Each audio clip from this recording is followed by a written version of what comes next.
avant qu'elle ne se présente, j'aimerais un peu parler de notre histoire, à elle et moi. Alors, on se connaît depuis que moi j'ai l'âge de 16 ans. C'est vraiment, vraiment une grande sœur que Dieu m'a donnée. C'est un don pour ma vie. Je disais hier du pasteur Karine Eyala elle est une grande sœur. Elle a toujours été, quand je suis passée par la vallée de l'ombre de la mort, elle était présente. Mais la prophétesse Mylène aussi était présente. Mais bien avant, depuis que j'avais l'âge de 16 ans, je l'ai rencontrée et elle a toujours été, pas seulement une grande sœur, mais comme une sorte de maman. Et je voudrais bénir le Seigneur Jésus-Christ pour sa vie. Je connais son témoignage, il est glorieux, vraiment. Oui, en fait, quand vous allez l'entendre, vous allez comprendre que vous n'avez pas de problème. Hein. Vous n'en avez pas du tout. Et je me souviens, à chaque fois que j'étais, en proie à la douleur ou au doute, elle me disait toujours, Moussa, tu sais très bien ce que Dieu t'a dit. Et si tu ne t'en souviens pas, je viendrai toujours te le rappeler. Et elle ne m'a jamais lâché. Elle est l'une des premières personnes à qui j'ai parlé de mon époux, alors qu'on n'était même pas encore ensemble. Elle était présente à mon mariage, à toutes les étapes puissantes et glorieuses de ma vie. Elle était là et aujourd'hui, c'est comme une petite mamounette. Hein. Et je vais la laisser continuer de se présenter et de nous présenter son Dieu. Alléluia. Prophétesse, c'est à toi. Merci beaucoup, merci beaucoup. Je voudrais rendre grâce à Dieu qui nous permet aujourd'hui de nous retrouver pour célébrer le Seigneur, pour proclamer le nom de Jésus à travers ce beau programme intitulé Le pouvoir de la douleur. J'aimerais te remercier, ma prophétesse de l'étrange, parce que c'est comme ça que je t'appelle affectueusement, parce que Dieu t'utilise vraiment dans l'étrange, dans la dimension prophétique de l'étrange. Gloire à Dieu, gloire à Dieu, gloire à Dieu. Je disais tantôt que c'est vraiment une grâce d'être ensemble ce soir pour parler de mon témoignage. Amen. Je bénissais la régie, je bénissais les personnes qui t'accompagnent, je bénissais ton époux et je remerciais également tous ceux qui se connectent ce soir parce que véritablement vous avez fait un bon choix de laisser vos occupations assurément pour être là, pour écouter ce message, pour écouter ce témoignage. Que mon Dieu vous bénisse et que ce soir, la dimension prophétique qui est présente sur les réseaux puisse entrer dans vos maisons, puisse entrer dans vos foyers. De toute façon, où que vous soyez, je suis certaine que l'Esprit de Dieu n'est pas limité par le temps ni par l'espace. Quel que soit l'endroit où tu es, Dieu va dire quelque chose pour ta vie. Dieu va te parler. Dieu va révéler quelque chose que tu as besoin d'entendre. Ce n'est pas moi qui décide, mais c'est lui qui est au contrôle.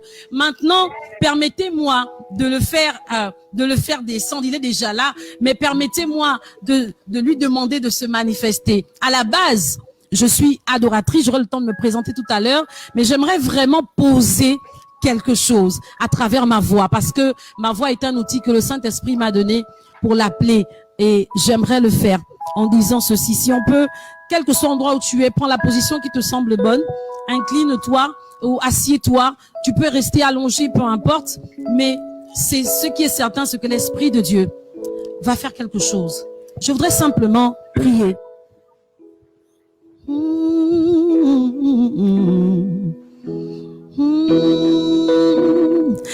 Esprit de Dieu, viens en ce lieu. Esprit de Dieu, viens en ce lieu. Esprit de Dieu, viens en ce lieu. Nous te désirons. Esprit de Dieu, viens en ce lieu. Esprit de Dieu, viens en ce lieu. Esprit de Dieu, viens en ce lieu. Nous te désirons. Esprit de Dieu, c'est le moment. Esprit de Dieu, viens en ce lieu. C'est maintenant. Esprit de Dieu, viens en ce lieu. Esprit de Dieu, viens. Viens.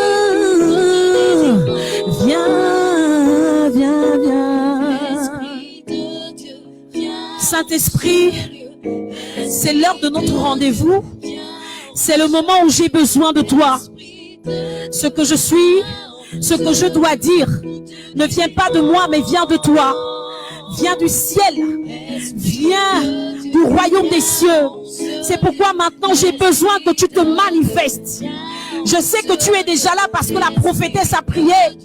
Nous sommes accordés pour que tu sois là. Mais maintenant, j'ai besoin que tu entres dans la vie de quelqu'un, que tu entres dans le foyer de quelqu'un. J'ai besoin que tu puisses te répandre, tel cet eau qui se répand sur la terre, afin que quelqu'un soit béni, quelqu'un soit restauré, quelqu'un soit transformé, que la douleur que quelqu'un ressent ce soir devienne quelque chose de victorieux pour sa vie. Viens maintenant, Seigneur.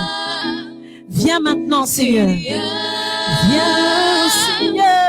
Nous te désirons. Moi, je te désire. Nous te recherchons. Seigneur. Seigneur. Nous te désirons. Nous te recherchons ce soir. Nous te recherchons. Une dernière fois, Seigneur. Seigneur. Seigneur. Seigneur. Nous te désirons. Moi, je te veux. Nous te recherchons. Merci, Saint-Esprit. Merci, Saint-Esprit. J'aimerais que depuis chez toi, tu dises Amen et que tu écrives Amen. Afin que tout ce qui sera dit ce soir, ça On est à 250, priez. Amen. C'est notre Amen. programme, les dames. C'est un programme test. On y va. Chez les beaux satans, maman fait que les beaux. Alors, j'aimerais me présenter en quelques minutes, en quelques secondes, c'est pas très long. Hein. Je suis, comme l'a dit la servante de Dieu, la prophétesse Mylène Aïto. De mon nom de présentation, si je puis le dire ainsi, sur Facebook, c'est Profa Profa. Si vous voulez me retrouver, c'est simplement Profa Profa sur Facebook.